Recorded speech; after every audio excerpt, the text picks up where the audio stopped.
তো আজ মহাষষ্ঠী উপলক্ষে আমাদের বেলগাছতলার পুজো একটু আগেই শেষ করলাম। অর্থাৎ সর্বমোট 12টি এখানে ক বিভাগ, খ বিভাগ, গ বিভাগ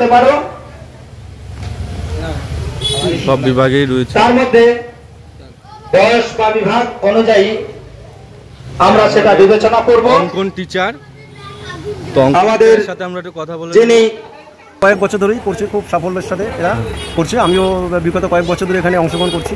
তো আজকে এখানে মানে কোন কোন বিভাগের অঙ্কন পরিচিত হচ্ছে? মূলত বাচ্চাদের 1 থেকে 7 বছর পর্যন্ত ক বিভাগ, 7 ঊর্ধ্বে 9 বছর পর্যন্ত ক বিভাগ, 9 ঊর্ধ্বে 13 বছর পর্যন্ত গ বিভাগ, আর 13 ঊর্ধ্বে 16 বছর পর্যন্ত ঘ বিভাগ। 4টে মোট গ্রুপে বিভক্ত করা হয়েছে। কোনো নির্দিষ্ট সাবজেক্ট বা বিষয় নেই যে সব বিভাগেই ফার্স্ট সেকেন্ড থার্ড হবে। প্রত্যেক বিভাগেই 3টে করে পুরস্কারে পুরস্কৃত করা হবে। প্রথম, দ্বিতীয় এবং তৃতীয় স্থানাধিকারীকে পুরস্কৃত করা হবে। তো নমস্কার স্যার, ঠিক আছে, থ্যাংক ইউ। তো আজকে আমরা যে মহাষষ্ঠী উপলক্ষে যে অঙ্কন প্রতিযোগিতা করছি, স্যারের সাথে কথা বললাম। এবার আমরা উত্তমদার সাথে কথা বলবো। উত্তমদা, এই অঙ্কন প্রতিযোগিতা সম্পর্কে কিছু বলো। এই অঙ্কন প্রতিযোগিতাটা আমরা দীর্ঘ কয়েক বছর ধরে শুরু করেছি। দুর্গাথান কমিটি, লেনিনগড় এ ব্লক অধিবাসীবৃন্দের যে পুজো, আমরা 15 বছর ধরে পুজোটা করছি। তো এই অঙ্কন প্রতিযোগিতাটা করার কারণ হচ্ছে ছোটো ছোটো বাচ্চা যারা আছে তাদের মধ্যে অনেক রকম চিন্তাভাবনা আছে, যে চিন্তাভাবনাগুলো আমরা বুঝতে পারি যে এর পরবর্তী সময়ে এর চিন্তাভাবনাটা কী হতে পারে, মেধা কোন দিকে যেতে পারে, তার অঙ্কন তুলির টানের মধ্যে থেকে বোঝা যায় অনেক সময়।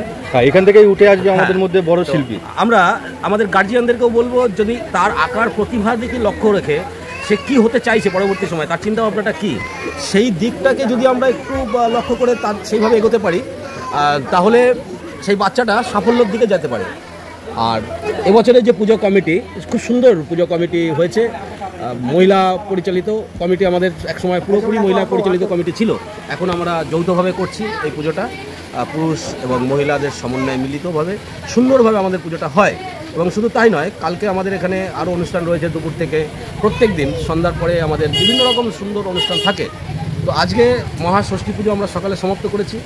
মহাষষ্ঠী পুজোর পরে আমরা এই অঙ্কন প্রতিযোগিতা শুরু করলাম। এই অঙ্কন প্রতিযোগিতায় আমাদের মধ্যে যিনি বিচারক রয়েছেন, তিনি বিভিন্ন জায়গা থেকে সাথে কথা বলেছি আমি। হ্যাঁ, তো ওনার সার্টিফিকেট রয়েছেন। উনি সাফল্যের সঙ্গে এই অঞ্চলে প্রচুর ছাত্রছাত্রীও উনি আঁকা শিখিয়েছেন। যাই হোক, আমাদের মধ্যে আরও কর্মকর্তারা রয়েছে, যেমন অনুপ বিশ্বাস রয়েছেন, এবছরের পলাশ সাধক রয়েছেন, পুজো কমিটির যুগ্ম সম্পাদক দিবাকর পাণ্ডে রয়েছেন, এবছরের সভাপতি আমাদের চম্পা বিশ্বাস, পূর্ণিমা রায়, কৃষ্ণা দাস, সহ সম্পাদক মণ্ডলী রয়েছেন জ্ঞান ঘরামি, বরুণবালা, সত্যি সুদক্ষ কোষাধ্যক্ষ গৌতমবালা, যাদের উপরে নির্ভর করা যায় একদম সুন্দরভাবে। উত্তমদার সাথে কথা বলে ভালো লাগলো। এবার আমি দেখাবো আমাদের যে প্রতিযোগিতা আছে, তারা যে আঁকছে সেটা একটু ভালো করে দেখাবো। আঁকা প্রতিযোগিতায় সবে শুরু হলো মাত্র। যেটা ফার্স্ট সেকেন্ড থার্ড সেটাও আমরা পরে দেখাবো। এখন যে সবাই আঁকছে,